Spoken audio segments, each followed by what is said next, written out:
Hey, what's up, you guys? Welcome to the video. Today I am talking about projection models, how they use them, what they mean. I used to be a type of person that would go into a slate, try to do a ton of research, look up different things, and get different statistics about a slate. But now that I've realized how to use a model and what a projection model means, my time creating lineups has greatly decreased, and my game has been elevated to a great extent. Now, this is a kind of like a more condensed SparkNote version of what I learned. So if you want to watch the full video that taught me this information, I'll leave a link in the comment section below to the video.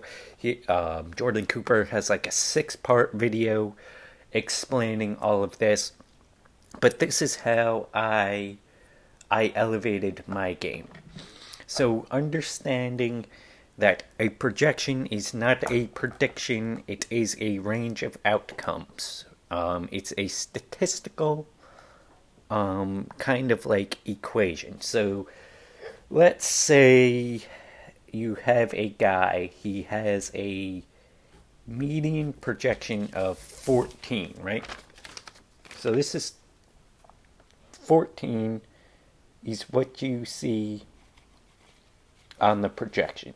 This here is not a prediction, this is a median in the range of outcomes.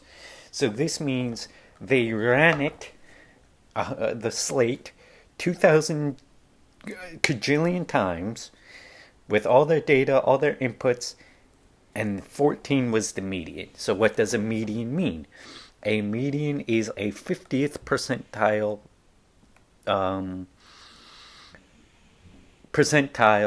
outcome. So if you ran it 1,000 times, 500 times, this player would get 15. So if we have the graph here, right, let's just say this is our parabola, our curved graph here.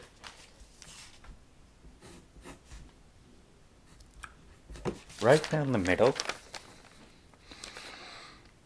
you have the number 14. This isn't really a good representation, this is kind of sloppy, but you get the 50th percentile, that's your median, that's the 14.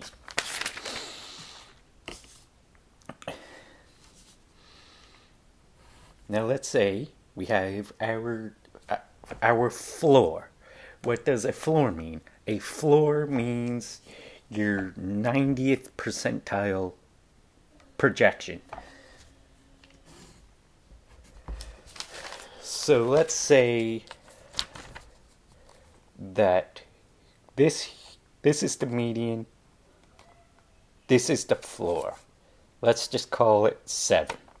So that means 90% of the time, said player will get you 7 fantasy points.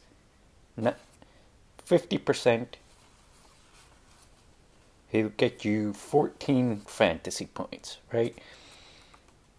So this is the floor, 7. The median projection, 14, right in the middle, kind of on the end. It's more often than not that he'll get you to 7. It's about half that'll get you 14. And then what is the ceiling? The ceiling is the 10th percentile projection, meaning that 10% of the time, right, you run it 1,000, 100 times, he will hit his ceiling. So we could call this, I don't know, 24.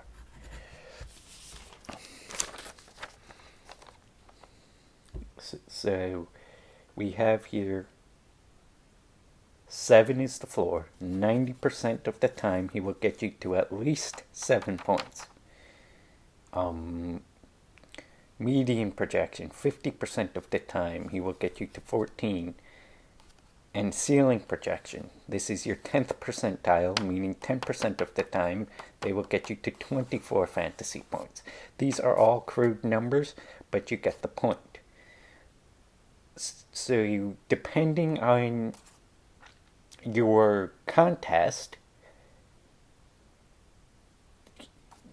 this range of outcomes means different things for different contests. If you're playing cash games, you want a higher floor and a safer median.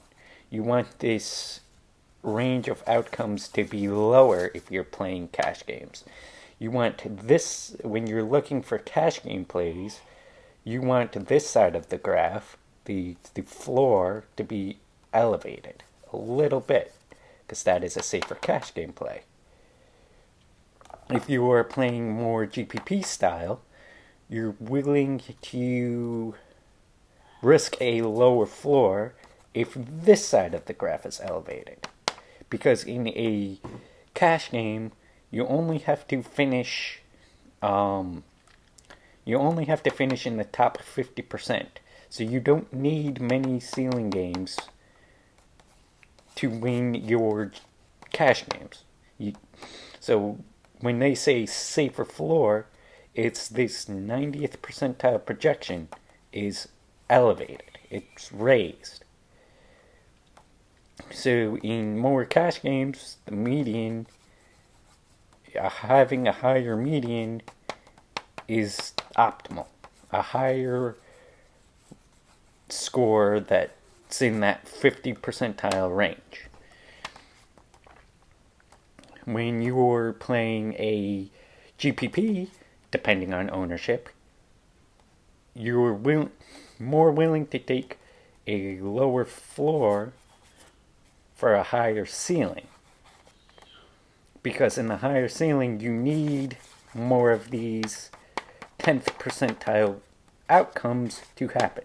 Again, in large field GPPs, the ceiling becomes more important. In cash games, you need safer floor or higher 90th percentile projection, higher median projection. Because in the cash games, if you finish in the 50th percentile or you finish in first, it doesn't matter. So you want a higher floor.